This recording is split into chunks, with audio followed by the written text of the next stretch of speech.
دیکھیے ہماری بندگی جزوی ہے، نمازیں ہم پڑھ رہے ہیں، روزے ہم رکھ رہے ہیں، مسجدیں عالی شان بنائی ہیں، مدرسے بھی بہت بڑے بڑے بن گئے ہیں، واقعتاً اس میں کوئی شک نہیں، لیکن سوال یہ ہے کہ اوپر جو چھت ہے وہ تو کافرانہ ہے، قانون تو اللہ کا نہیں ہے، کتاب و سنت کے احکام تو نافذ نہیں ہے۔ ہاں نماز ہے، روزہ ہے، حج ہے، زکوٰۃ ہے، تو نماز اور روزہ تو ہندوستان میں بھی ہو رہا ہے، وہ تو چند ایک مسجدیں ہیں جنہیں وہ تاریخی اعتبار سے کہتے ہیں کہ یہ ہمارے مندر ہوتے تھے جنہیں مسجد بنایا گیا، ورنہ وہاں پر ہزاروں لاکھوں مسجدیں ہیں، آباد ہیں، لوگ نمازیں پڑھتے ہیں، کوئی روکتا ہے انہیں؟ ہم نے یہ ملک بنایا تھا کہ یہاں اسلام کا نظام قائم کریں گے۔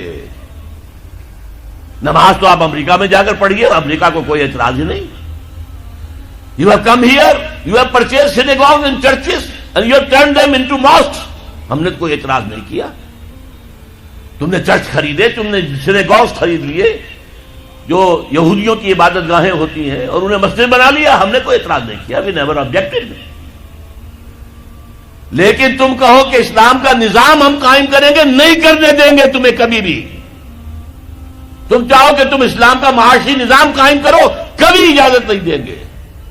تم چاہو کہ اسلام کی معاشرتی اقدار کو تم قائم کرو، کبھی نہیں کرنے دیں گے۔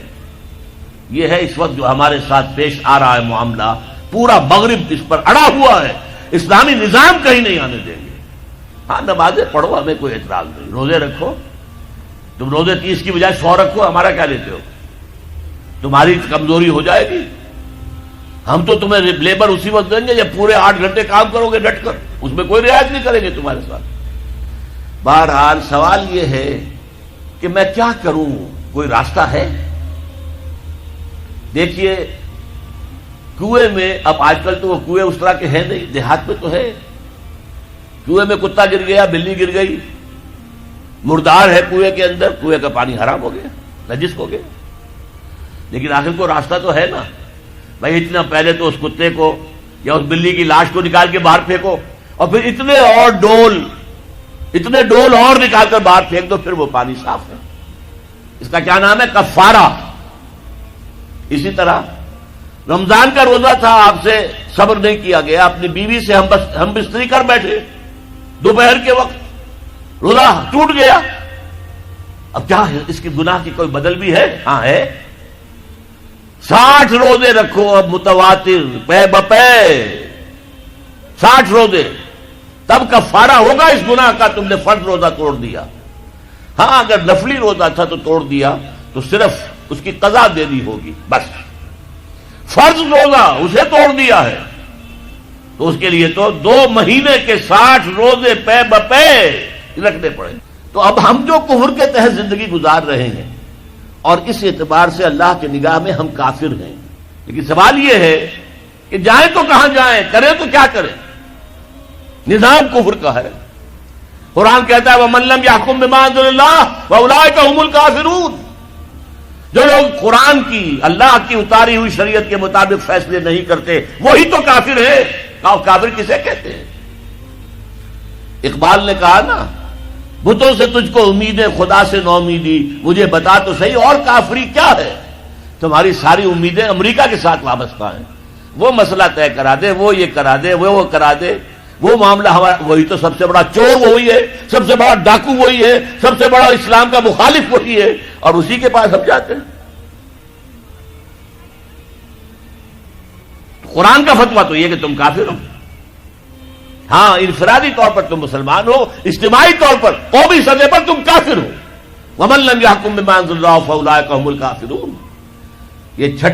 یہ 7واں رکوع ہے سورہ مائدہ کا، اور پھر فرمایا وَمَن لَّمْ يَحْكُم بِمَا أَنزَلَ اللَّهُ فَأُولَٰئِكَ هُمُ الظَّالِمُونَ۔ جو اللہ کے اتارے ہوئے قانون کے مطابق فیصلے نہیں کرتے وہی تو مشرک ہیں، اللہ کے حکم کو چھوڑ کے کسی اور کے حکم پر فیصلہ کر رہے ہو، اس سے بڑا شرک کیا ہوگا؟ اور تیسری مرتبہ فرمایا وَمَن لَّمْ يَحْكُم بِمَا أَنزَلَ اللَّهُ فَأُولَٰئِكَ هُمُ الْفَاسِقُونَ۔ وہی تو فاسق ہیں، فاجر ہیں، وہی تو سرکش ہیں، وہی تو باغی ہیں، وہی تو غدار ہیں اللہ کے، جو اللہ کی شریعت کے مطابق فیصلے نہیں کرتے۔ اب ان 3 آیتوں کی روح سے سمجھ لیجئے ہم کہاں کھڑے ہیں، کیا کر رہے ہیں۔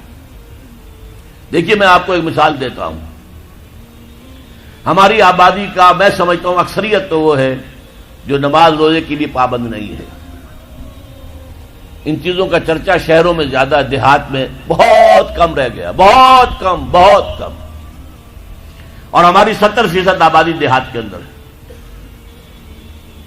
اچھا، جو نمازیں پڑھتے روزے رکھتے ہیں، خاص طور پر شہروں کے کاروباری لوگ، وہ بلیک مارکیٹنگ بھی کرتے ہیں، وہ حسابات بھی غلط دیتے ہیں، جھوٹ بولتے ہیں، جھوٹ یا حلف اٹھاتے ہیں کہ یہ حساب ہم حلفیہ میں کہہ رہا ہوں یہ حساب صحیح ہے، جبکہ حساب غلط ہے. سودی کاروبار کرتے ہیں، اپنے کاروبار کو بڑھانے کے لیے سود کا قرضہ لیا ہے، سودی قرضہ لیا بینک سے، اپنی بلڈنگ بنانے کے لیے بہت بڑی قرضہ لیا ہے بینک سے. تو ان کی عبادت کیا ہوئی؟ وہ اس آیت کے ذیل میں آ گئے کہ نہیں؟ افتؤمنون ببعض الکتاب وتکفرون ببعض فما جزاء من يفعل ذلك منكم الا خزي في الحياة الدنيا ويوم القيامة يردون الى اشد العذاب وما الله بغافل عما تعملون. لیکن میں ان کو بھی چھوڑتا ہوں.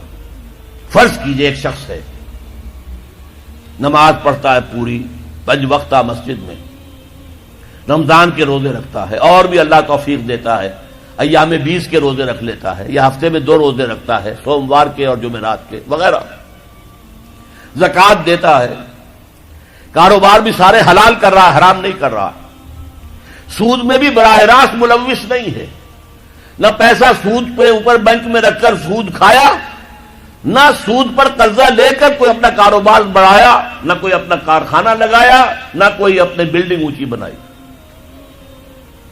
پردہ بھی اس نے اپنے گھر میں بالکل شرعی نافذ کر دیا.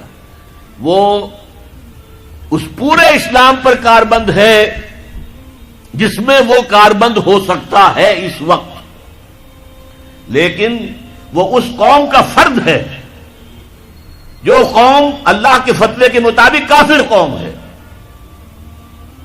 جو اللہ کے فتوے کے مطابق مشرک قوم ہے، جو اللہ کے فیصلے کے مطابق فاسق و فاجر قوم ہے. قوم کے فرد تو ہم اسی کے ہیں. چور کا ہاتھ تو نہیں کاٹا جا رہا، ڈاکوؤں کو وہ سزا تو نہیں جا رہی سورہ مائدہ میں جو آئی ہے، ان کے ہاتھ اور پاؤں مقابل سم سے کاٹ دیے جائیں، یا یہ کہ انہیں ملک سے باہر دفع کر دیا جائے، قتلوا تقتیلا، ان کے ٹکڑے کر دیے جائیں. ڈاکوؤں کو کوئی سزا ملتی ہے ایسی؟ اول تو پکڑنے کا کیا سوال، پکڑ گئے تو رشوتیں دے کر چھوٹ جائیں گے. یہاں تو عدل بھی جو ہے خریدا جا سکتا ہے بڑے آرام سے، اور نہیں تو 4-6 مہینے جیل میں رہ لیں گے. وہاں بھی ان کا بڑا راج ہوتا ہے.